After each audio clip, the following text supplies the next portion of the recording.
Now, one of the stories that we cover a lot here on the programme is the competition between the US and China. Well, that competition is now taking place on a new battleground, outer space. Today, a Chinese rocket was launched into orbit, taking 3 astronauts to China's space station. It's named Tiangong, which translates to Heavenly Palace.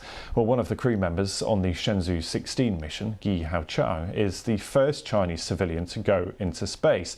But he won't be the last, as there are sure to be as many more as China looks to grow its presence in space.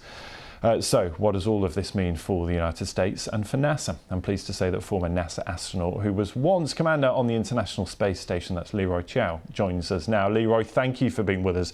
So much I want to talk to you about tonight, but talk to me first of all about the significance of China rejoining the space race. What does this mean? China has been making slow and steady progress in their human spaceflight program since they first flew their first Chinese national astronaut, Yang Liwei, back in 2003. So here we are 20 years later. They're demonstrating that they can do space station operations, long duration flights. They've been doing it now for a little over 2 years. This is the 5th mission that is launched to their space station, a crew rotation. They've demonstrated they can do spacewalks, spacewalk assembly, and now they've launched their first scientist astronaut to the space station. So they're showing steady progress and an impressive operational tempo that they lacked in the early days of their program. What will be the main focus of this mission? What are they hoping to achieve?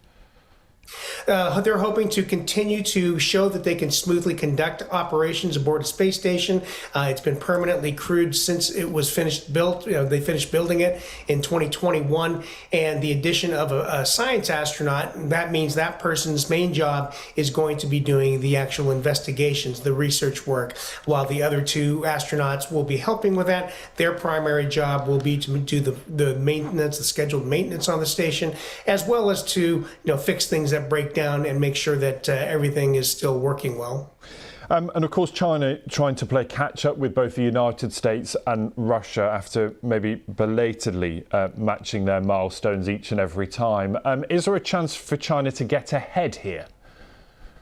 Well, what China has done is shown that they can do the same things that NASA and NASA's partners have been doing aboard the International Space Station. Now, their station's a lot smaller. It's only about 20% the mass of the ISS, but still they're showing that they can maintain a crew on board and they can continue operations. And they're looking ahead. They've announced, I believe, with the timing of this launch, something that doesn't surprise any of us in the business, but they have formally said that they're going to launch their astronauts to the moon, to the surface of the moon, before 2030, before the end of 2030. So, depending on when NASA can get American astronauts back to the moon, they may actually be able to get there before we get there again. And so people might say, well, that's not a big deal because NASA went there first in 1969. True, but we haven't been back since 1972. And so, if they actually do get their astronauts there first, it will be a little bit of an upset of the status quo. Leroy, what's it like up there? Oh, it's it's fantastic. It's being in space is a little bit like being in a dream. I mean, you're working very hard, but then every now and then you have a moment to look out the window, or if you're out on a spacewalk, just to pause and look at the Earth and think, wow, I'm really up here. I'm really doing these kinds of things, and looking down at our planet. It's a really a surreal experience. Would you want to go again?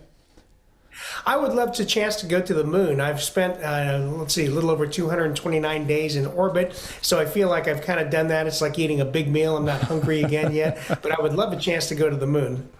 So blasé. It's been so good to talk to you. Leroy, thank you so much. Fascinating insight about how all of this works. Really, really good to talk to you. Thanks for being with us on the programme.